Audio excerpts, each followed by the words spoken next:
New ইয়র্কের Jackson Heights থেকে আপনাদের স্বাগত জানাচ্ছি। আমি খালেদ মহিউদ্দিন। নির্বাচন প্রশ্নে এক ধরনের সমঝোতার আলামত দেখা যাচ্ছে সব মহলেই। তবে লন্ডন বৈঠকের পর থেকে এখন পর্যন্ত নানা বিষয়ে যে একটু দূরত্ব থাকছে কিনা নাকি সবই ঠিক হয়ে গেছে, এ নিয়ে বিভিন্ন রকম দোলাচল রয়েছে। ঝুলে আছে জুলাই ঘোষণাপত্র, জুলাই সনদ, সবটা মিলিয়ে জাতীয় ঐক্যমত্য কিভাবে হতে পারে তা নিয়ে তথ্য তালাশ করছেন সবাই। এসব নিয়ে কথা বলার জন্য আজ আমাদের সঙ্গে রয়েছেন দ্য ফাইন্যান্সিয়াল পোস্টের প্রধান সম্পাদক জনাব এম এ আজিজ। জনাব এম এ আজিজ, আপনাকে আমাদের অনুষ্ঠানে স্বাগত জানাই। আপনি আমাদের সময় দিয়েছেন, সেজন্য আমাদের ধন্যবাদ জানবেন, কৃতজ্ঞতা জানবেন। এবং আরও রয়েছেন প্রধান উপদেষ্টার উপপ্রেস সচিব জনাব আজাদ মজুমদার। জনাব আজাদ মজুমদার, আপনি আপনার ব্যস্ততার মধ্যে আমাদের সময় দিয়েছেন, সেজন্য আমাদের শুভেচ্ছা এবং কৃতজ্ঞতা জানবেন। আমি আসলে প্রথমেই জনাব এম এ আজিজ আপনার কাছে যেতে চাই। আজিজ ভাই, লন্ডন বৈঠকের কথা যেহেতু শুরুতে বললাম, সেই জায়গায় একটু ফিরে আসি অন্য প্রশ্নে যাওয়ার আগে। সেই লন্ডন বৈঠকের পরে আমরা জেনেছি যে জনাব তারেক রহমান প্রধান উপদেষ্টা ডক্টর ইউনূসকে বলেছেন বিএনপি ক্ষমতায় গেলে ডক্টর ইউনূসকে তারা কাজে লাগাতে চান। ডক্টর ইউনূসকে বিএনপি কিভাবে কাজে লাগাতে পারে? মানে একটা তো আছে যে বাজারে গুজব আছে যে বিএনপির সাথে ডক্টর ইউনূসের এক ধরনের সমঝোতা হয়েছে, যে বিএনপি ক্ষমতায় আসলে ডক্টর ইউনূসকে প্রেসিডেন্ট করা হবে। একটা তো ব্যাপার আছে যে ডক্টর ইউনূস চেয়েছেন যে বিএনপি যেন তাকে কোনো রকম কোনো ডিস্টার্ব না করে। একটা গুজব আছে যে ডক্টর ইউনূস চেয়েছেন যে তাদের যেন পরবর্তীকালে কোনো মামলা মোকদ্দমা বা তাদের কোনো রকম কাজের জন্য বা তিনি যেগুলি কাজ করেছেন সেই ব্যাপারে যাতে কোনো প্রশ্নের সম্মুখীন না হতে হয়। আপনার কাছে কি মনে হয় আজিজ ভাই? ধন্যবাদ আপনাকে। লন্ডন বৈঠকে আপনি যতগুলি কথা বললেন, আপনাকে যদি বলি সূত্র কি আপনি বলতে পারবেন। 1 ঘন্টা 20 মিনিট কথা হয়েছে, দ্বিপাক্ষিক কথা হয়েছে, এখানে তৃতীয় ব্যক্তি ছিল না। সুতরাং এটা আমরা অনুমান করতে পারি, হয়তো বিভিন্ন জনের কাছে বিভিন্ন ভাবে শুনতে পারি। যেমন আপনি বললেন যে ডক্টর মোহাম্মদ ইউনূসকে হয়তো ব্যবহার করা হতে পারে, এটা বলেছে আপনার বিএনপির আপনার স্পোকসম্যান, তিনি বলেছেন। তা এখন ব্যাপারটা হলো যে ডক্টর মোহাম্মদ ইউনূস বিশ্বব্যাপী অত্যন্ত খ্যাতিসম্পন্ন লোক, তাকে কিন্তু ব্যবহার করা। আজিজ ভাই, একটু পরিষ্কার হয়নি, মানে বিএনপির স্পোকসপারসন যদি বলে থাকে যে ওই বৈঠকে এই কথা হয়েছে ডক্টর ইউনূসকে বিএনপি কাজে লাগাতে পারে, তাহলে আর আমরা কার সূত্রের জন্য অপেক্ষা করব? মানে কোন সূত্র? না, সূত্র হলো আমি যেটা বলছি যে একান্তে 2 জন ব্যক্তি রুদ্ধদ্বার বৈঠক করেছে, সেখানে তাহলে ওই বিএনপির সূত্র থেকে অর্থাৎ তারেক রহমানের সূত্র থেকেই তিনি পেয়েছেন। কিন্তু আমার বক্তব্য হচ্ছে, ধরেন একটা নির্বাচন যদি হয় তাহলে ইউনূস সাহেব তার ক্ষমতায় থাকছেন না। তিনি যেভাবে ইন্টারন্যাশনাল ফিগার এবং তার বক্তৃতার টাকা পয়সা দিয়ে head of state, head of government শোনে, সুতরাং তাকে তো ব্যবহার করাই যায়। তিনি, আমি তো যখন ডক্টর মোহাম্মদ ইউনূস আওয়ামী লীগের সময় 6 তলায় ফাটায় উঠায় লিফট বন্ধ করে, তখনও বলছি যে তিনি জাতীয় সম্পদ, তাকে তো আমরা জাতীয় স্বার্থে ব্যবহার করতে পারি, কারণ তার তো সারা বিশ্বব্যাপী কানেকশন আছে। এখন কি আসলে কি ব্যবহার করতে আমি বলতেছি, সে অন্তর্বর্তীকালীন সরকারের এখন প্রধান, তিনি তার পরিচয় কিন্তু এখন কাজে আসছে না। কারণ অন্তর্বর্তীকালীন সরকার যে সবাই দেখা হলে বলে সাহায্য করব, যে সাহায্য চান, কিন্তু কেউ সাহায্য করে না, কারণ প্রত্যেকের পুঁজির কিন্তু নিরাপত্তা চায়। অন্তর্বর্তীকালীন সরকারের কাছে সেই নিরাপত্তা কোনো দেশই আস্থা রাখতে পারে না। এই জন্য তিনি কিন্তু কোনো কিছু জেনারেট করতে পারছেন না, কোনো বিনিয়োগ নাই, কোনো ব্যবসা নাই। সেই প্রসঙ্গে আমরা আসবো আজিজ ভাই, সেই প্রসঙ্গে আমরা আসবো। আপনি আমাকে বলেন তো যে ডক্টর মোহাম্মদ ইউনূস কি জনাব তারেক রহমানের কাছে চাকরি চাইছেন?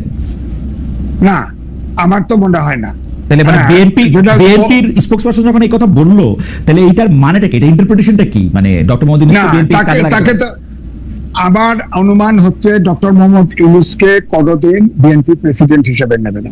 ওকে, কারণ তিনি ডক্টর মোহাম্মদ ইউনূস তিনি এমনই প্রকৃতির মানুষ, আমার ধারণা হয়েছে তাকে নিলেই এই সরকারকে সে যা মনে চায় তাই করতে থাকবে, সে কারো কথা শোনে না। মাহমুদুর রহমান মান্না তার প্রিয় ছাত্র ছিল, সে বলেছে, ডাইরেক্টলি বলেছে, একটা টেলিভিশনে আমার সামনে বলেছে, উনি বক্তৃতা করেন, উনি বক্তৃতা শোনেন, প্রশ্ন করলে মৃদু হাসেন, কোনো উত্তর দেয় না, সবাইকে ডেকে নেয়। বিএনপি তাহলে মোটামুটি ভাবে একজন আজ্ঞাবহ প্রেসিডেন্টই চায়, মানে ডক্টর মোহাম্মদ ইউনূস যেহেতু তার কথা শুনবেন না।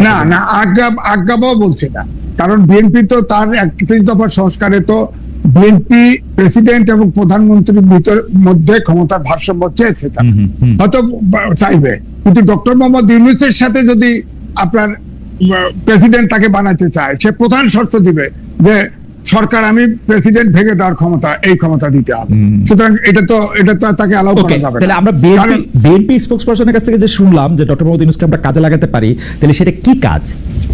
না, তিনি সারা বিশ্বে ধরেন ওয়েলফেয়ার, বাংলাদেশের ওয়েলফেয়ারের জন্য তাকে ব্যবহার করতে পারে। ধরেন ওয়ার্ল্ড ব্যাংক, বিদেশি প্রতিষ্ঠান, রাষ্ট্রনায়ক, হেড অফ স্টেট, বিভিন্ন জায়গায় আমরা উন্নয়নশীল দেশ হিসেবে যেখানে তার লবি করা দরকার, ধরেন বাংলাদেশের প্রেসিডেন্টের বিশেষ দূত থাকলো বা প্রধানমন্ত্রীর বিশেষ দূত থাকলো বা বাংলাদেশের বিশেষ দূত থাকলো, বাংলাদেশের পক্ষে তিনি সারা বিশ্বের ওপিনিয়ন তৈরি করলো বা বাংলাদেশের স্বার্থে কাজ করলো, সেটা হতে পারে। তবে তারা কি বলেছে সেটা তো আমরা জানি না। দ্বিপাক্ষিক আলোচনায় আমরা অনুমান করতে পারি।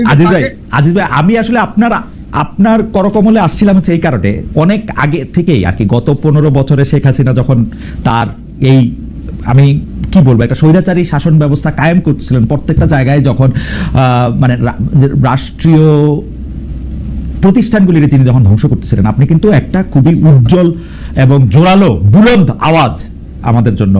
আমি যেই কারণে জিনিসটা বুঝতে চেয়েছি সেইটা হইলো যে বিএনপির স্পোকসপারসন যখন ডক্টর ইউনূসকে কাজে লাগাতে পারে বলে এরকম একটা বলে, এবং আমরা যখন দেখি হঠাৎ করে বিএনপি এবং ডক্টর মোহাম্মদ ইউনূসের মধ্যে একটা খুব ভালো সম্পর্ক হয়ে গেছে, সেই সম্পর্কটার জের ধইরা আবার অনেক ধরনের প্রতিক্রিয়া হচ্ছে, সেগুলো আমরা পরে আসবো। তখন এই বার্তাটা আসলে কি বার্তা ইউনূসকে কাজে লাগানো যেতে পারে? Either way doctor Mohammad Yunus Tarek Rahman সাহেবের সাথে দেখা করে বলছেন যে আমি আপনার বিশেষ দূত হইতে চাই, আপনি যখন ক্ষমতায় আসবেন আপনার আম্মাকে আমার সালাম দিবেন। অথবা হইতে পারে যে তারেক রহমান সাহেব ইউনূস সাহেবকে বলছেন যে প্রফেসর সাহেব আপনি ঠাইকা যান আমরা যখন আসবো। এইদার ওয়ে বিএনপির মেসেজটা তো তাই না, নাকি আসলে কি আপনি না সেটা আমরা জানি না তো কি মেসেজ। তবে আমি এইটা বলতে পারি, আমি কিন্তু ডক্টর মোহাম্মদ ইউনূসের পক্ষে টকশো করেছি, আমি লিখেছি, কাল বেলাতে ছাপা হয়েছে, আমি অনেক রিকোয়েস্ট করে ছেপেছি। আমার একটাই বক্তব্য হচ্ছে ডক্টর মোহাম্মদ ইউনূস আমাদের জাতীয় সম্পদ। হ্যাঁ, সুতরাং তাকে ব্যবহার করা যায়, সে দেশের সাথে কাজ করতে পারে। আমি এটাই বোঝাইতে চাইছি যে শেখ হাসিনা তাকে রাষ্ট্রের জন্য ব্যবহার করলো না, এবং ব্যবহার মানে কি, এটা তো খুবই দুর্ব্যবহার করলো। লিফট বন্ধ করে 6 তলা উঠালো। আমি তখনই আমি লিখেছি, তখনও তার পক্ষে আমি স্ট্যান্ড নিয়েছি। কিন্তু এখন যেটা দেখতে পাচ্ছি, আমার কাছে মনে হয়েছে খুব নরম স্বৈরাচার। তিনি নিজের ক্ষমতার বাইরে কিচ্ছু করতে রাজি না, আমার কাছে এটাই মনে হয়েছে। ডক্টর মোহাম্মদ ইউনূস হচ্ছে নরম স্বৈরাচার। এই প্রসঙ্গে আমরা নিশ্চয়ই পরে আবার আসব, কিন্তু আমি জনাব আজাদ মজুমদারের কাছে একটু আসতে চাই। জনাব আজাদ মজুমদার, আমরা একটু মৌলিক প্রশ্ন দিয়ে একটু শুরু করি, যে সেটা হচ্ছে যে প্রধান উপদেষ্টার প্রেস সেকশনের কাজ কি? প্রধান উপদেষ্টার প্রেস সেকশনের কাজ, প্রধান উপদেষ্টার যত বার্তা, প্রধান উপদেষ্টা যে সরকারকে প্রধান উপদেষ্টার কার্যালয়ের প্রেস সেকশনের কাজটা একটু যদি বলেন আপনি। না, আমি আপনার ডেফিনেশনে একটু ভুল আছে। আমরা প্রধান উপদেষ্টার প্রেস সচিব, প্রধান উপদেষ্টার কার্যালয়ের প্রেস সচিব না। ওকে, প্রধান উপদেষ্টার প্রেস সচিব, রাইট, ওকে, জি, প্রেস সেকশনের কাজ করেছি। জি, এটা কাজ কি প্রধান উপদেষ্টার কাজ বা প্রধান উপদেষ্টা যে সরকারকে নেতৃত্ব দেন, সেই সরকারের কাজ মানুষের সামনে তুলে ধরা, এটাই আমি মনে করি মোটা দাগে প্রেসিং এর কাজ। সেটা কি শুধু প্রধান উপদেষ্টা, না প্রধান উপদেষ্টার যে উপদেষ্টা পরিষদ আছেন তাদের সকলের বা সরকারের অন্যান্য অংশেরও, নাকি প্রধান উপদেষ্টা প্রধান উপদেষ্টা যেহেতু আপনার এই উপদেষ্টা পরিষদকে নেতৃত্ব দেন, তাহলে প্রধান উপদেষ্টার সাথে যেহেতু সরাসরি উপদেষ্টা পরিষদ সম্পর্কিত, আমরা মনে করি যে প্রধান উপদেষ্টার প্রেস উইং, প্রধান উপদেষ্টা যদি এরকম একটা আকাঙ্ক্ষা ব্যক্ত করেন, তাহলে অন্যান্য উপদেষ্টাদের কার্যক্রম জনগণের মাঝে তুলে ধরতে পারে। এটার মধ্যে আমরা অন্য রকম কিছু দেখি না। স্পষ্টত এটার মধ্যে একটা পিক এন্ড চুজ আছে, কারণ হচ্ছে যে সকল উপদেষ্টার ব্যাপারে, সকল উপদেষ্টার সকল কার্যক্রমের ব্যাপারে তো নিশ্চয়ই প্রেস উইং তাদের বক্তব্য সামনে আনা বা তারা কি করছেন সেটা সামনে আনা, সে ব্যাপারে তো আর কাজ করে না, তাই না? আমার মনে হয় আপনি আবারও ভুল করছেন।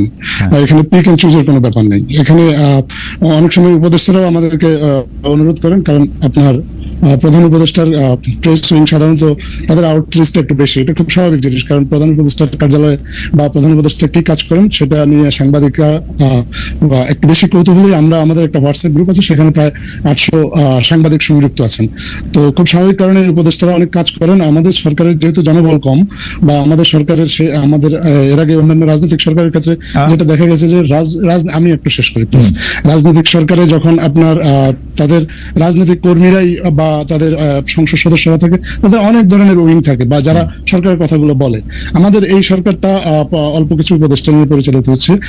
খুব স্বাভাবিক কারণে আমাদের সরকারের অনেকগুলো ভালো কাজ উপদেষ্টারা মনে করেন তারা করছেন, কিন্তু মানুষ জানতে পারছেন না। সেসব ক্ষেত্রে তারা আমাদেরকে অনুরোধ করেন তাদের কাজগুলো যদি আমরা মানুষের কাছে তুলে ধরি বা সাংবাদিকদের কাছে তুলে ধরি, তাহলে মানুষ আরো বেশি করে জানতে পারবে, এবং তাদের অনুরোধের প্রেক্ষিতে আমরা অনেক সময় এটা পরিষ্কার।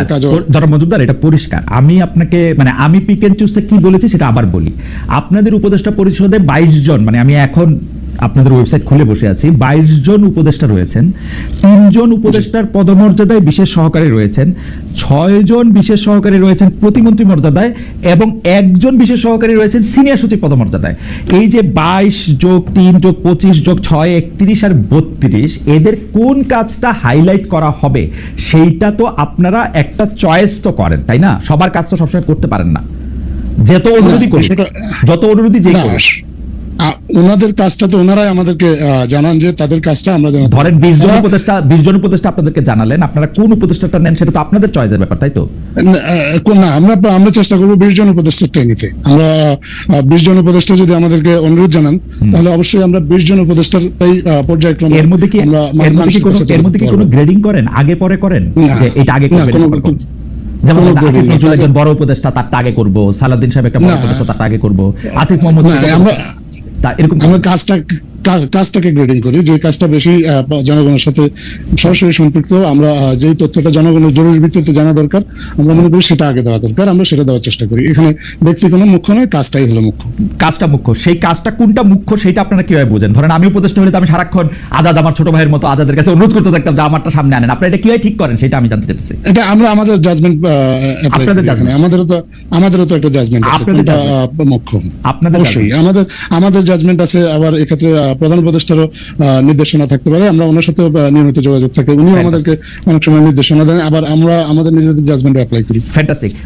এইটাই আমি জানতে চাইছিলাম যে আপনারা আপনাদের জাজমেন্ট প্রয়োগ করেন, আপনারা এবং প্রধান উপদেষ্টার সাথে বৈঠক করেন। প্রধান উপদেষ্টা সর্বশেষ যে লন্ডন বৈঠকে গেলেন, সেখানে যে আপনারা প্রেসের এত জন যাবেন, সেইটা কি প্রধান উপদেষ্টা আপনাদেরকে নির্দেশ দিয়েছিলেন নাকি আপনারা ঠিক করেছেন? না, আমরা মনে করেছি যে এটা প্রয়োজন, এটা কারণ প্রধান উপদেষ্টার এখন আপনি জানেন যে প্রেসের কার্যক্রম অনেক বেশি বিস্তৃত। আপনার শুধুমাত্র আপনার একটা প্রেস সিরিজ লেখার মধ্যে সীমাবদ্ধ না। অতীতে আমরা দেখেছি যে আপনার বিভিন্ন সরকারের যারা প্রেস, এটাতে আমার কোনো সন্দেহ নাই, আপনারা খুবই প্রফেশনাল, নিজেরা বার্তা তৈরি করি, সেই বার্তা আমরা সাথে সাথে ডিসেমিনেট করার চেষ্টা করি। পাশাপাশি আপনি দেখবেন যে আমরা শুধু যে প্রেসকে আমাদের মেসেজটা দেই তা না, আমরা চেষ্টা করি যে জনগণকেও যাতে মেসেজটা দিতে পারি। এই জন্য আমাদের অনেকগুলো সামাজিক যোগাযোগ মাধ্যমের প্ল্যাটফর্মে আমাদের প্রেস সক্রিয়ভাবে কাজ করে। আমরা সেই তথ্যটাও সামাজিক যোগাযোগ মাধ্যমে দ্রুততার সাথে দেওয়ার চেষ্টা করি। আমি একটু বোঝার জন্য দুইটা শেষ প্রশ্ন, আপনারা এগুলি করতেছেন, এগুলো আমি দেখতেছি, খুব এপ্রিশিয়েট করার মতো এগুলি। দুইটা প্রশ্ন, এক হচ্ছে ডক্টর মোহাম্মদ ইউনূসের লন্ডন সফরে বা 10 মাসের মধ্যে 11টা রাষ্ট্রীয় সফরে যে প্রেস উইং তার সঙ্গে যাবে, এই ব্যাপারটা আপনারাই ডিসাইড করেছেন বা ডক্টর মোহাম্মদ ইউনূস ডিসাইড করেছেন, তাই তো? একটা সরকার প্রধান যখন আপনার বাইরে যায়, প্রেস উইক তো খুব স্বাভাবিকভাবে তার সাথে এই বাইরে যাওয়ার ধরনটা একটু জানতে চাইতেছি। ধরেন সর্বশেষ লন্ডনটাই যদি আমি নেই, এটা কি ওনার রাষ্ট্রীয় সফর ছিল? এটা রাষ্ট্রীয় সফর, এটা শুরুতে ওনার আমন্ত্রণ ছিল রাজার কাছ থেকে ওনার পুরস্কার নেওয়ার জন্য, কিন্তু পরবর্তীতে এটা রাষ্ট্রীয় সফরে উন্নীত করা হয়েছে। রাষ্ট্রীয় সফরে উন্নীত কিভাবে করা হলো, মানে এটার ক্রাইটেরিয়াটা কি? আমাদেরকে ব্রিটিশ হাইকমিশনের নিজে এসে মাননীয় প্রধান উপদেষ্টার সাথে দেখা করে উনি রাষ্ট্রীয় সফরের আমন্ত্রণ জানিয়েছেন। ব্রিটিশ হাইকমিশন এসে রাষ্ট্রীয় সফরে আমন্ত্রণ জানিয়েছেন। তো সেই ক্ষেত্রে কি এটা রাষ্ট্রীয় বা সরকারি সফর হিসাবে যদি পরিগণিত হয়, তাহলে সেই ক্ষেত্রে কি আপনি সেখানে ছিলেন, আপনি ভালো বলতে পারবেন যে আমরা কি কোনো দ্বিপাক্ষিক রাষ্ট্রীয় আলাপ আলোচনা দেখেছি এর মধ্যে? অবশ্যই দেখেছি, অনেকগুলো দ্বিপাক্ষিক আলাপ আলোচনা দেখেছি। কাদের? সেখানে ব্রিটেনের জাতীয় নিরাপত্তা উপদেষ্টার সাথে সভা হয়েছে। জাতীয় নিরাপত্তা উপদেষ্টার স্ট্যাটাস কিরকম? আমি জাতীয় নিরাপত্তা উপদেষ্টা ব্রিটেনের জাতীয় হ্যাঁ, তার উপদেষ্টার কিরকম? তার status status কিরকম? সেটা আপনার কোথায় দেখা জুনিয়র মিনিস্টার? না, সেটা না, জুনিয়র আপনি কিন্তু আমাকে কথা শেষ করতে জি দিচ্ছেন। জি, আমি sorry। জাতীয় নিরাপত্তা উপদেষ্টার সাথে সভা হয়েছে, সেখানে তাদের ট্রেড এবং কমার্স মিনিস্টার যে ওনার সাথে junior minister, another junior minister. আবার আপনার ওনাদের পার্লামেন্টের স্পিকার যা ওনার সাথে মিটিং হয়েছে। তারপরে Another junior minister। স্পেসিফিক বিষয় হতে পারে জুনিয়র মিনিস্টার একটা ক্যাবিনেট মেম্বারের সঙ্গে দেখা হয় না ডক্টর মোহাম্মদ ইউনূসের? একটা ক্যাবিনেট মেম্বার, একটা ক্যাবিনেট রাষ্ট্রীয় কোন রাষ্ট্রীয় সফরের প্রটোকলে কোথাও এমন ভাবে লেখা নাই যে একটা ক্যাবিনেট মেম্বারের সাথে তার দেখা হতে হবে। না, তা তাদের নাই, সাথে দেখা হওয়া কিন্তু- প্রয়োজন, যাদের সাথে দেখা হওয়া প্রয়োজন আমাদের রাষ্ট্রীয় কাজে, তাদের সাথে ওনার দেখা হয়েছে। আমি